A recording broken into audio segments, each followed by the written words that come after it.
ছাত্রীরা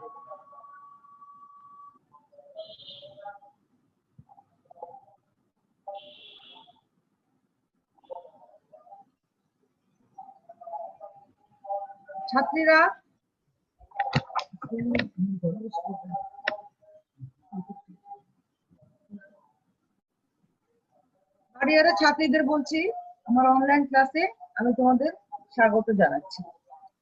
আজকে আমরা অর্থনীতি বিষয়ের তৃতীয় বর্ষের মেয়েদের সঙ্গে যে ক্লাসটা করব সেই ক্লাসে আমার যে আলোচ্য বিষয় হচ্ছে আমি আজকে তোমাদের কৃষি অর্থনীতি এবং গ্রামীণ অর্থনীতি নিয়ে আলোচনা করব।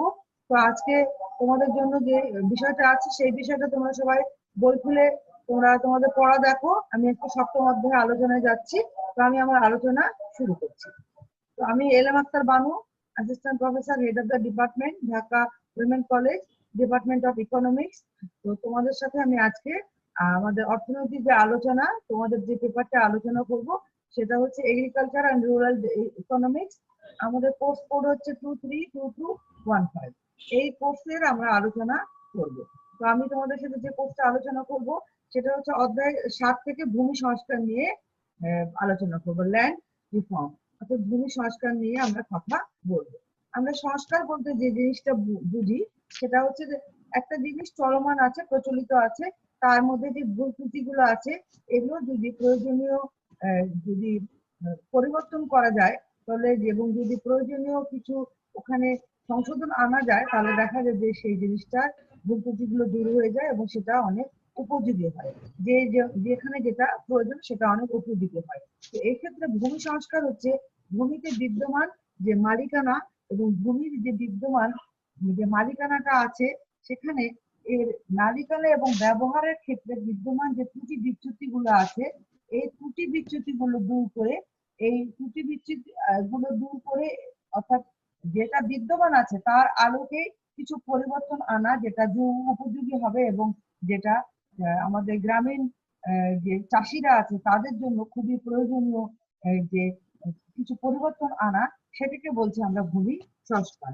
অর্থাৎ দেশের ভূমির মালিকানা এবং ব্যবহার সংক্রান্ত প্রচলিত যে ব্যবস্থা প্রচলিত আছে তার মধ্যে যদি কিছু গুরুত্বপূর্ণ পরিবর্তন আনা যায় তাহলে সেটাকে বলতে পারি আমরা ভূমি সংস্কার। তো ভূমি সংস্কারটা খুবই গুরুত্বপূর্ণ একটা বিষয়। এতক্ষণ আমি সংজ্ঞাটা বললাম, আরো বলতে পারি যে ভূমি সংস্কার হচ্ছে মালিকানাকে সুসংগত করা এবং সুষম উন্নয়নের লক্ষ্যে উৎপাদন বৃদ্ধির জন্য ভূমির মালিকানার ক্ষেত্রে একটা পরিবর্তন নিয়ে আসা, এটাকে বলে যাচ্ছে আমরা বলছি ভূমি সংস্কার। তোমরা তো অবশ্যই জানো অর্থনৈতিক ছাত্রী হিসাবে যে উৎপাদন ক্ষেত্রে 4টা উপকরণ খুবই গুরুত্বপূর্ণ, সেটা হচ্ছে ভূমি, শ্রম, মূলধন এবং সংগঠন। তো এই যে আমরা আলোচনা করছি এখানে আমরা প্রথমে ভূমি নিয়ে কিন্তু কথা বলছি, তাহলে এই আলোচনাটা আমাদের অর্থনীতির একেবারে গোড়ার কথার সঙ্গেই সংযুক্ত। তাহলে আমরা একটু ভূমি নিয়ে কথা বলছি, আমাদের বাংলাদেশের ভূমি সংস্কার নিয়ে আমরা কথা বলছি, যেহেতু আমরা আমাদের বাংলাদেশের এগ্রিকালচার নিয়ে এখানে বা কৃষি নিয়ে কথা বলছি, তাই আমি এখানে ভূমি সংস্কারের কথাটা এতক্ষণ ধরে যেটা বলছি সেটা আমাদের বাংলাদেশের ভূমির ক্ষেত্রে যে মালিকানা এবং ব্যবহার প্রচলিত আছে তার কিছু পরিবর্তন আনাকে আমরা বলছি ভূমি সংস্কার। ভূমি সংস্কারের ফলে কৃষকের অধিকার সুসংগঠিত হয়ে থাকে, অর্থাৎ কৃষকের যে অধিকার ভূমির উপর সেই অধিকারটাকে সুসংগত করার জন্যই ভূমি সংস্কারটা খুব প্রয়োজন। ভূমি সংস্কারের ফলে কৃষকের অধিকার সুপ্রতিষ্ঠিত হয় এবং ভূমির উৎপাদন বাড়ে এবং ভূমির উৎপাদন বাড়ার ফলে কৃষকের আয় বৃদ্ধি পায় এবং জীবনযাত্রার মান অনেক উন্নত হয়ে থাকে। এটা হচ্ছে মূল বিষয়। এর ফলে দেখা যায় যে দেশের সার্বিক অর্থনৈতিক উন্নতি হয়ে থাকে। তাহলে দেশের প্রচলিত ভূমি সত্ত্ব ব্যবস্থা, ভূমি সত্ত্ব মানে কি মালিকানা, ভূমি সত্ত্ব ব্যবস্থা ত্রুটি বিচ্যুতি দূর করে ভূমির মালিকানার নির্ধারণ, প্রকৃত চাষীদের মধ্যে ভূমির বন্টন, সরকার এবং জনগণের মধ্যে সুসম্পর্ক প্রতিষ্ঠা করা এবং জমির খণ্ড বিখণ্ডতা এবং বিচ্ছিন্নতা রোধ করা, ভূমির একত্রীকরণ করে একত্রে চাষাবাদের ব্যবস্থা করা, অর্থাৎ যৌথ খামার ব্যবস্থা বা সমবায় খামার ব্যবস্থার প্রচলন করা, বর্গা চাষীদের স্বার্থ সংরক্ষণ করা, প্রান্তিক চাষীদের অবস্থার উন্নয়ন করা, কৃষি মালিকের শ্রমিকের ন্যায্য মজুরি নিশ্চিত করা, অর্থাৎ কৃষির ক্ষেত্রে শ্রমিকরা ন্যায্য মজুরি পায় না এবং তাদের জমিতে তাদের মালিকানা সুপ্রতিষ্ঠিত হয় না। তোমাদের সাথে আমি আগে আলোচনায় বলেছি যে আমাদের দেশে কৃষির একটা অন্যতম অভিশাপ হচ্ছে যে জমির যে আসল মালিক, সেই মালিক নিজে কৃষক না, সে অন্যকে দিয়ে বেশিরভাগ ক্ষেত্রে বর্গা চাষ করায়। এতে করে জমির চাষাবাদটা ভালো হয় না, ফসল উৎপাদন ভালো হয় না, কৃষকের আয় বৃদ্ধি পায় না। আমাদের চাষিদের মধ্যে তোমরা জানো যে আমাদের অনেক ধরনের চাষি আছে, বড় চাষি আছে যাদের আমরা বড় জোরদার বলি, এরপরে আমাদের প্রান্তিক চাষি আছে, ভূমিহীন চাষি আছে। হ্যাঁ, অর্থাৎ আমাদের যে কৃষকদের মধ্যে ভূমিহীন কৃষক আছে, প্রান্তিক কৃষক আছে, অনেক ধরনের কৃষক আছে, বর্গা কৃষক আছে, অনেক ধরনের কৃষক আছে। তোমরা এখন আমাকে বলো তো, এক এক করে এক একজন বলো, আমরা বর্গা কৃষক, বর্গা চাষি কে, কাকে আমরা বর্গা চাষি বলবো? পারভিন আক্তার বলো, বর্গা চাষি বলতে আমরা কি বুঝি? কে বলতে পারবে? হ্যাঁ, অন্যের জমি ব্যবহার করে, অন্যের জমি কি করে? জমি কট নিয়ে যে চাষ করে। হ্যাঁ, জমি, অন্যের জমি যে চাষ করে, অন্যের জমি কট নিয়ে চাষ করে, তাকে তো বর্গা কৃষি বলে। বর্গা, এর বিনিময়ে, হ্যাঁ, এর বিনিময়ে কি পায়? এর বিনিময়ে সে কি পেয়ে থাকে? ফসলের ভাগ পায়, ফসলের ভাগ পেয়ে থাকে, ফসলের ভাগ পেয়ে থাকে। সেখানেও কথা আছে যে যদি জমির সমুদায় খরচ, চাষের সমুদায় খরচ মালিক বহন করে, তাহলে 3 ভাগ ফসলের 2 ভাগ মালিক পাবে, 1 ভাগ চাষি পাবে। আর যদি শ্রমিক, এটা যদি চাষি এখানে তার খরচের সমুদায় বহন করে, সেক্ষেত্রে চাষির পাওয়ার কথা 2 ভাগ আর মালিক পাবে 1 ভাগ। কিন্তু আমাদের দেশের বিভিন্ন অসঙ্গতির কারণে, বিভিন্ন অসমতার কারণে সেই যে কৃষকের অধিকারটা সুপ্রতিষ্ঠিত হয় না। কৃষক ওই 3 ভাগ ফসলের 2 ভাগ নিজের কাছে রাখতে পারে না। অনেকভাবে এটাকে দেখা যায় যে হয়তো 1 ভাগ দিয়ে আর কিছু বেশি দেওয়া হয়, আর বেশিরভাগ ক্ষেত্রে ফসলের বেশিরভাগ অংশকে মালিক নিয়ে যায়। তাই বর্গা চাষির ক্ষেত্রে আমরা অনেক অসুবিধা দেখি। আর তাহলে এটা আমরা বুঝলাম, এরা হচ্ছে বর্গা চাষি, যারা অন্যের জমি নিয়ে চাষ করে এবং এর ফলে সে ফসলের ভাগ পেয়ে থাকে। আরেকটা আমরা বলতে পারি প্রান্তিক চাষি। বলো, আরেকজন বলো, বন্যা আক্তার বলো, আসমাউল হুসনাও বলতে পারো, কে আছো এখানে বলো যে কথাটা বলতে পারো। প্রান্তিক চাষি কে? প্রান্তিক চাষি কারা? আমার কথা শুনতে পাচ্ছ মেয়েরা? তাহলে বলো প্রান্তিক চাষি কারা? এগুলো তো একেবারে আমরা অনেক আগে পড়িয়েছি, বাংলাদেশ অর্থনীতিতে এগুলো পড়ানো হয়েছে। বলো প্রান্তিক চাষি কারা? তাড়াতাড়ি পড়ো, আমাদের সময় চলে যাচ্ছে তো। যে চাষির জমির পরিমাণ খুবই কম, চাষযোগ্য জমির পরিমাণ খুব কম, কোনো একটা অসুবিধায় পড়লে, অর্থাৎ যদি কোনো একটা অসুবিধায় পড়ে, যেমন অসুস্থতা, মেয়ের বিয়ে দেওয়া বা ছেলে মেয়ের পড়াশোনার খরচ মেটানো, এই কারণে ওই জমিটুকু বিক্রি করে, ওই জমির একটু অংশ সে আবার বিক্রি করে দিতে বাধ্য হয় এবং খুব কষ্টে অল্প জমিতে চাষাবাদ করে জীবন নির্বাহ করে থাকে। এরা হচ্ছে প্রান্তিক চাষি। এবং খুব অসুবিধায় আরো বেশি পড়লে এই জমিটুকু বিক্রি করে দিয়ে সে ভূমিহীন কৃষকে পরিণত হয়। ভূমিহীন কৃষক তো আমরা বুঝতে পারছি যার কোনো ভূমি, নিজের কোনো ভূমি নাই, সে যে অন্যের জমিতে বর্গা চাষ করে, অথবা অন্যের জমিতে মজুর হিসাবে পারিশ্রমিকের বিনিময়ে, মজুরির বিনিময়ে কাজ করে থাকে। তাহলে আমরা এটা বুঝলাম যে আমাদের গ্রামীণ অর্থনীতিতে ভূমি সংস্কারটা খুবই প্রয়োজন। কারণ আমাদের জমির সীমা নির্ধারণ করতে হবে, তারপরে আমাদের যে প্রচলিত মজুরির উন্নয়ন করতে হবে, আমাদের কৃষকের সঙ্গে অর্থাৎ কি জনগণের সঙ্গে সরকারের সুসম্পর্ক প্রতিষ্ঠা করতে হবে, ভূমির খণ্ডীকরণ এবং জমির বিচ্ছিন্নতা রোধ করতে হবে। খণ্ডীকরণ বা বিচ্ছিন্নতা কি? খণ্ডীকরণ হচ্ছে জমিগুলো যখন ক্ষুদ্র ক্ষুদ্র ভাগে ভাগ হয়ে যায়, 1 বিঘা জমিকে 4টা ভাগ করে 4 অংশে 4 ধরনের ফসল উৎপাদন করা হলো, এটাকে বলি আমরা জমির খণ্ডীকরণ। পারিবারিক ভাবে জমিগুলো ছোট হয়ে থাকে, পিতার জমি পুত্র পায় এবং মেয়ে পায়, এভাবে জমিগুলো ভাগ হয়ে থাকে। পরিবারের কর্তার বর্তমানে বা তার অবর্তমানে জমিগুলো খন্ড খন্ড ভাগে ভাগ হয়ে যায়। কারণ বিচ্ছিন্নতা কি?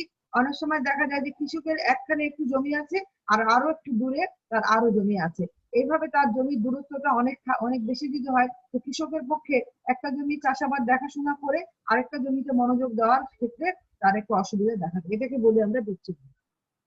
তাহলে আমরা এতক্ষণ যা বললাম যে আমাদের সংস্কার কর্মসূচিটা, ভূমি সংস্কার কেন প্রয়োজন, অর্থাৎ আমাদের কৃষিক্ষেত্রে বিদ্যমান যে অসমতা আছে তা দূর করা, সরকারের সঙ্গে জনগণের সুসম্পর্ক বা কৃষকের সুসম্পর্ক বজায় রাখা, জমির মালিকানা নির্ধারণ করা, জমিগুলোর একত্রীকরণ করা, অর্থাৎ জমি খণ্ডীকরণ বিচ্ছিন্নতা রোধ করা এবং কৃষি শ্রমিকের ন্যায্য মজুরি নিশ্চিত করার জন্য আমরা বলছি যে ভূমি সংস্কার খুবই প্রয়োজন। আর ভূমি সংস্কারের সংজ্ঞা তো আমি আগে বলেছি। তাহলে এখন দেখা যাচ্ছে যে এই বিষয়গুলোর সঙ্গে অর্থাৎ সংশ্লিষ্ট ভূমির সঙ্গে যে ব্যক্তি জড়িত তাদের ব্যক্তিগত স্বার্থ রক্ষায় এবং কৃষির উন্নয়নের জন্য আমাদের ভূমি সংস্কার করা খুবই প্রয়োজন। তাই ভূমি সংস্কারের এখন আমি লক্ষ্যটা বলছি, তোমাদের সাথে আমি কথা বলছি ভূমি সংস্কারের লক্ষ্যটা নিয়ে। এতক্ষণ তো আমি বললাম যে ভূমি সংস্কার কাকে বলে এবং কেন প্রয়োজন।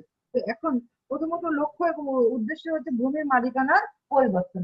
ওই যেমন একটু আগে বললাম যে বর্গা চাষি আছে যে অন্যের জমি চাষ করছে, এখানে মালিকানার একটা পরিবর্তন দরকার। আসলে চাষির নিজের জমি হওয়া দরকার। এই জন্য যদি সরকার এমন কোন একটা বিষয় দেয় যে যে মালিক না সে চাষ করতে পারবে না, আর সে জমি নিজে চাকে চাষ করতে হবে, সে শহর থেকে গ্রামের জমি অন্যকে দিয়ে চাষ করাতে পারবে না, সেক্ষেত্রে জমি সরকার বিক্রির ব্যবস্থা করতে পারে এবং খুব স্বল্প মূল্যে যে কৃষক এটা চাষ করছে সে এটা কিনে নিয়ে চাষ করতে পারে। অর্থাৎ সেখানে একটা ব্যবস্থা থাকতে হবে, ভূমির মালিকানা পরিবর্তনের জন্য একটা ব্যবস্থা রাখা। এর ফলে অর্থাৎ ভূমি সংস্কারের ফলে আমাদের কি হবে, সামাজিক সমতা এবং অর্থনৈতিক সমতা আমাদের রক্ষিত হবে। অর্থাৎ আমরা বর্তমানে দেখি যে সামাজিক সমতা থাকছে না এবং অর্থনৈতিক সমতাও আমাদের আসছে না। এর ফলে এই দুটো ক্ষেত্রে আমরা দেখি একটা অব্যবস্থা বিরাজমান। যারা বড় কৃষক তাদের অনেক জমি এবং যারা ছোট কৃষক তাদের একেবারে জমির পরিমাণ কম এবং ভূমিহীন কৃষকের সংখ্যা অনেক বেশি। তো আমাদের এটা করতে হবে যে আমাদের সামাজিক সমতা আনার জন্য ভূমি সংস্কারের লক্ষ্য হচ্ছে কি, উদ্দেশ্য কি, সামাজিক এবং অর্থনৈতিক সমতা অর্জন করা, যাতে এই যে আমাদের বড় কৃষক এবং ছোট কৃষকের মধ্যে যে ব্যবধান আছে এটা যেন দূর হয়ে যায় এবং এর ফলে দেখা যাবে যে গ্রামীণ অর্থনৈতিক ব্যবস্থার উন্নতি হবে এবং সকলের অবস্থা যখন ভালো হবে তখন অর্থনৈতিক অসমতা অনেকটা দূর হয়ে যাবে। তাই ভূমি সংস্কারের প্রধান লক্ষ্য এবং উদ্দেশ্য হচ্ছে সামাজিক সমতা এবং অর্থনৈতিক সমতা অর্জন করা। এরপর হচ্ছে যৌথ খামার প্রতিষ্ঠা করা। ছোট ছোট ভূমিগুলোতে যান্ত্রিক পদ্ধতিতে চাষাবাদ করা খুব অসুবিধাজনক, এখানে ট্রাক্টর বা বড় কোনো যন্ত্র দিয়ে চাষ করা খুব অসুবিধাজনক। তাই সমস্ত জমিগুলোকে একত্রিত করে যৌথ খামার বা সমবায় খামার আমরা প্রতিষ্ঠা করতে পারি ভূমি সংস্কারের মাধ্যমে। কারণ কারো জমিতে কেউ ছাড়তে চাইবে না, তাই ভূমি সংস্কারের ব্যবস্থা করতে হবে এবং এরপরে উৎপাদনের দক্ষতা বৃদ্ধি করতে হবে।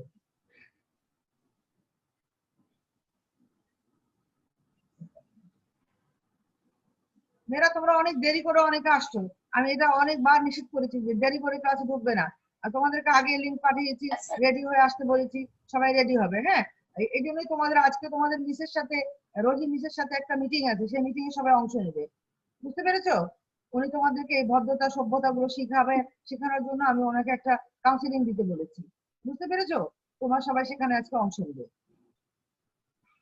উৎপাদনের ক্ষেত্রে আমরা যদি যৌথ খামার বা সমবায় খামার প্রতিষ্ঠা করতে পারি তাহলে উৎপাদন বাড়বে এবং সকলের জমির মাপ অনুযায়ী, সকলের যে পরিশ্রম অনুযায়ী সকলে যদি ফসলের ভাগ পায়, সেখানে দেখা যাবে যে সমাজে সমতা আসবে অনেকাংশে, সম্পূর্ণভাবে না হলেও অনেকাংশে সমতা আসবে।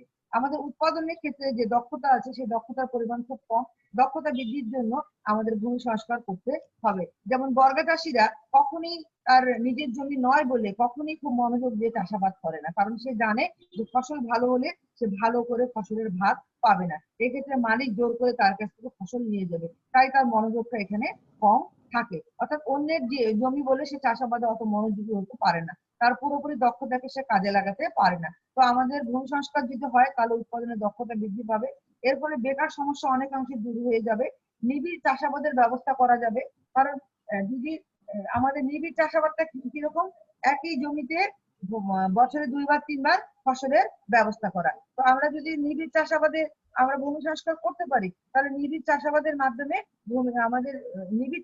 মাধ্যমে উৎপাদনশীলতা অনেকটা বৃদ্ধি পাবে।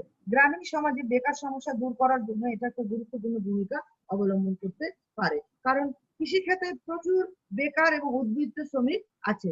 যেসব জমির 5 একরের বেশি, সেই সব জমি যদি আমরা বন্টনের 5 একরের বেশি যে জমিগুলো আছে, অর্থাৎ জমির মালিকের কাছ থেকে যদি 5 একরের বেশি জমিগুলোকে সরকার অধিগ্রহণ করে, সেগুলো যদি যারা বেকার আছে, যে সমস্ত চাষি বেকার এবং উদ্বৃত্ত, তাদের মধ্যে বন্টনের ব্যবস্থা করে, তাহলে দেখা যাবে যে অনেক ক্ষেত্রে এই বেকার সমস্যা দূর হতে পারে।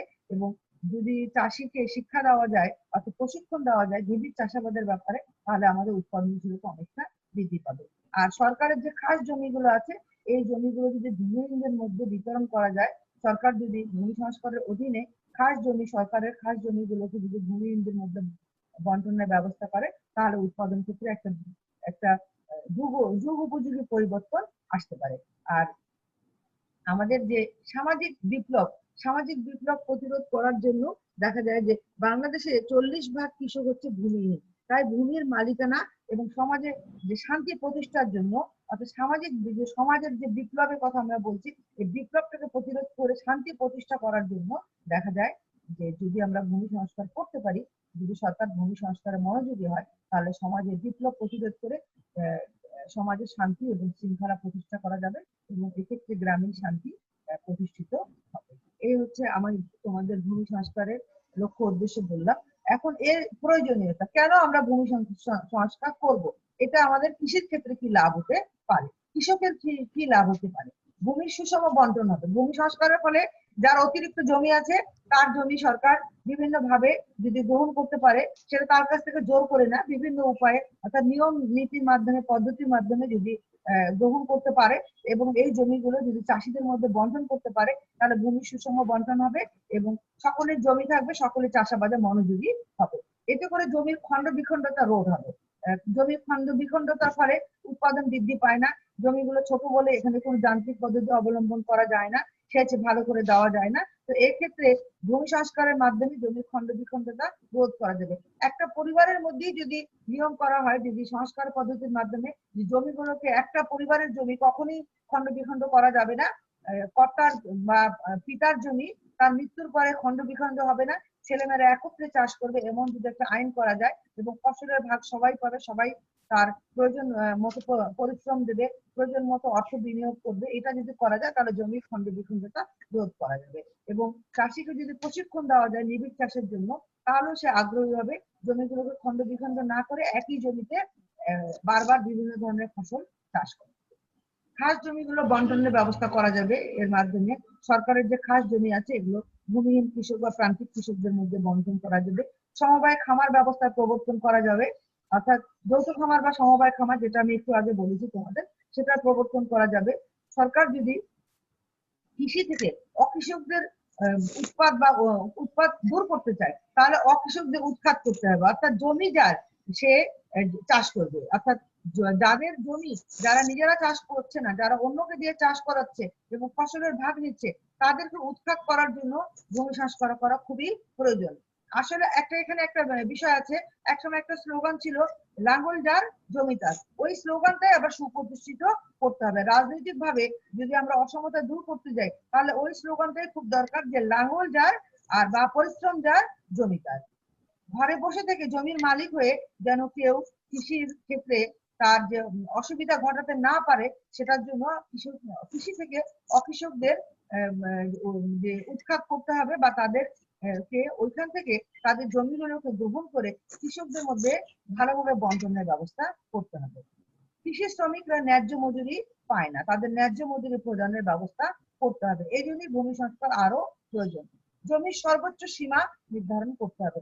এখন আমাদের ক্ষেত্রে যে পরিবার প্রতি আছে, যে পরিবার প্রতি আমরা জানি যে 100 বিঘা জমি রাখা যায়, এইটার পরিবর্তন করতে হবে। অর্থাৎ কিছুটা যদি আমরা পরিবর্তন করতে পারি, জমির সর্বোচ্চ সীমার ক্ষেত্রে আমরা যদি পরিবর্তন করতে পারি, অর্থাৎ জনসংখ্যার অনুপাতে এই সীমা দেখা যায় খুব বেশি, তাই ভূমি সংস্কারের মাধ্যমে জমির সর্বোচ্চ সীমা নির্ধারণ করতে হবে।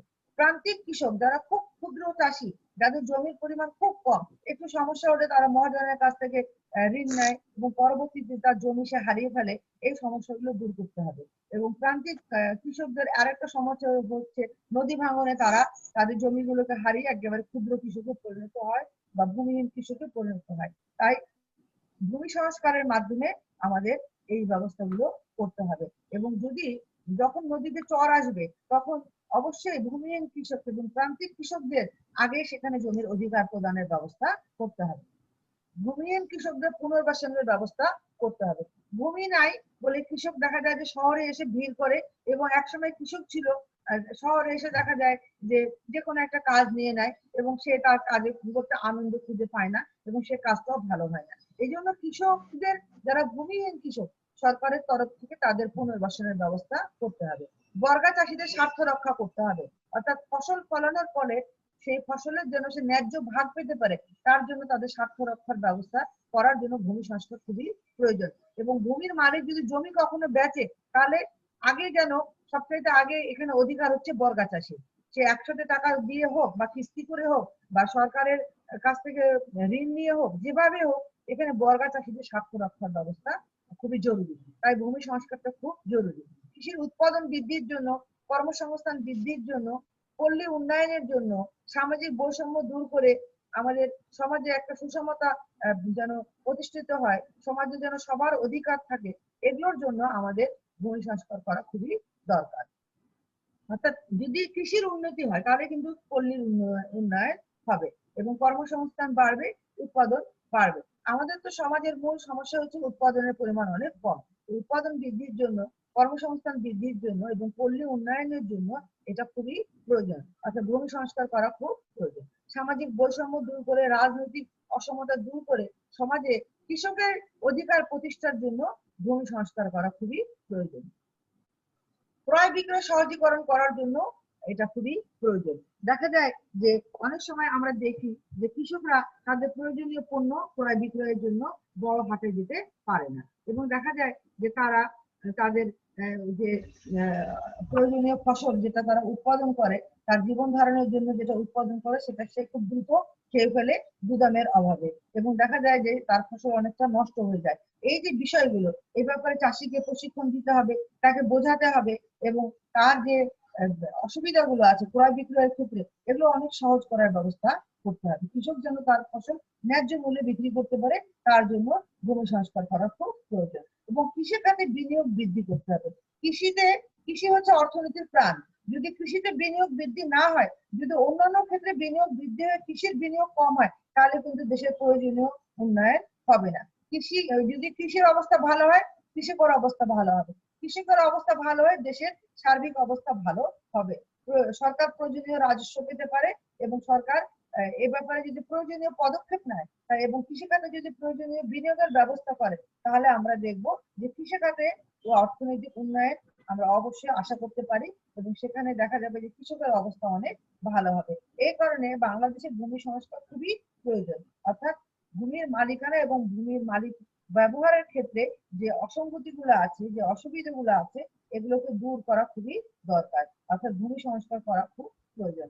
এতক্ষণ আমি যে আলোচনা করলাম, তোমরা আশা করি ভূমি সংস্কারের গুরুত্ব বা প্রয়োজনীয় সম্পর্কে বুঝতে পেরেছো। এখন তোমরা দেখো, এটা সম্পূর্ণ সময় কমে গেছে আমাদের, তো তারপরে আমি একটু বলার চেষ্টা করছি। ভূমি সংস্কার কর্মসূচি প্রণয়নের ক্ষেত্রে যে অনেক অসুবিধা বিদ্যমান, হ্যাঁ, যেমন রাজনৈতিক দর্শন হচ্ছে, আমাদের যে রাজনৈতিক দর্শন এখানে অনেক সময় এটা বাধা হয়ে দাঁড়ায়, হ্যাঁ। এবং দেখা যায় যে কৃষি ক্ষেত্রে যে গ্রাম অঞ্চলে যে রাজনীতি আছে, সেই রাজনীতিটা যে ভূমির সংস্কারের ক্ষেত্রে বাধা হয়ে দাঁড়ায়। আর উদ্ভিদ জমি সংগ্রহ এবং বন্টনের ক্ষেত্রে একটা বড় অসুবিধা আছে। কারো জমিতে কেউ সহজে দিতে চাইবে না, এবং উদ্বুদ্ধ জমি সংগ্রহ করা এবং এইটা কে আসল কৃষক এটা নির্ধারণ করাও খুবই অসুবিধা, এবং কে আসল ভূমিহীন কৃষক এটা নির্ধারণ করা খুব অসুবিধা। এটা এখন একজন মেয়ে আসছে, হ্যাঁ, এখন একজন মেয়ে আসলো, তো এটা কি ঠিক? এখন একজন কে আসলো? এখন একটা মেয়ে এখন এসে তুমি ক্লাসে ঢুকছো, হ্যাঁ, এটা ঠিক ঠিক না। এই তুমি এই সময় এসে ক্লাসে ঢুকবো না, তোমার প্রয়োজন নেই, তুমি ক্লাস করো না, তুমি নিজে সব জানো, তুমি এসে ক্লাসে কেন ঢুকেছো? কে ঢুকেছো এখন? কথা বলো তো দেখি, কে ঢুকেছো এখন? কে আসছো? মিস আমি আসছি। আর না মিস, আমি প্রথম থেকেই জয়েন করেছি, ওই যে বাসে কারেন্ট চলে গেছিল তো সেই জন্য ওয়াইফাই অফ হয়ে গেছিল। আচ্ছা ঠিক আছে। ভূমিহীন কৃষক এবং প্রান্তিক কৃষক কারা, এটা নির্ধারণ করা অনেক অসুবিধাজনক। দেখা যাবে যে সরকার যখন বন্টন কর্মসূচি নিবে, তখন দেখা যাবে যে প্রকৃত মাত্রার থেকে বা প্রকৃত সংখ্যার থেকে ভূমিহীন কৃষক ও প্রান্তিক কৃষকের সংখ্যা অনেক বেশি হয়ে যাবে। এই কারণে দেখা যাবে যে উদ্বৃত্ত জমি সংগ্রহ এবং বন্টন ব্যবস্থা অনেক অসুবিধাজনক হতে পারে। তবে এই সমস্যাগুলোকে আমাদের অবশ্যই অতিক্রম করে ভূমি সংস্কারের ব্যবস্থা করতে হবে। আর গণমুখী ভূমি সংস্কার কর্মসূচি চালু করতে হবে। গণতান্ত্রিক সমাজ ব্যবস্থা চালু করতে হবে, যেখানে জনগণের মতামতের মূল্য থাকবে। ভূমিহীন কৃষকদের সমস্যার সমাধানের ব্যবস্থা করতে হবে। ভূমিহীন কৃষকদের যে অনেক ধরনের সমস্যা আছে, তাদের সমস্যাগুলো সমাধানের ব্যবস্থা করতে হবে। পরিবারের সংজ্ঞা এবং পরিবারের আকার নির্ধারণ করতে হবে। এখন একজন গ্রামীণ সমাজে আমরা দেখি একজন লোকের দেখা যায় যে অনেক বড় পরিবার, সেখানে পরিবারের তার মৃত্যুর পরে তার জমিগুলো যদি সবার মাঝে বন্টন হয়ে যায়, সেই জমিগুলোর সংখ্যা অনেক কমে যাবে। তো আমরা অনেক সময় এক্ষেত্রে যেটা লক্ষ্য করি যে এর ফলে জমিগুলো সবাই জমির মালিকানা চায় এবং মালিকানা চাওয়ার পরে জমিগুলো ক্ষুদ্র ক্ষুদ্র ভাগে ভাগ হয়ে যায়। তো ক্ষুদ্র ক্ষুদ্র ভাগে যেহেতু জমিগুলো ভাগ হয়ে যায়, এখানে যান্ত্রিক পদ্ধতি অবলম্বন করা যায় না, এবং যান্ত্রিক পদ্ধতি অবলম্বন করা যায় না বলে এখানে চাষাবাদ ভালো হয় না। এবং আমরা যেটা দেখি যে ভূমি সংস্কার যে ব্যবস্থার মধ্যে আমরা যেটা দেখি যে সেখানে দেখা যায় যে জমির ভালো জমির ভাগ সবাই পেতে চায় এবং সবাই নিজের, কেউ হয়তো ওই পরিবারের শহরে বসবাস করে, তো সেখানেও সে তার জমি রাখতে চায়।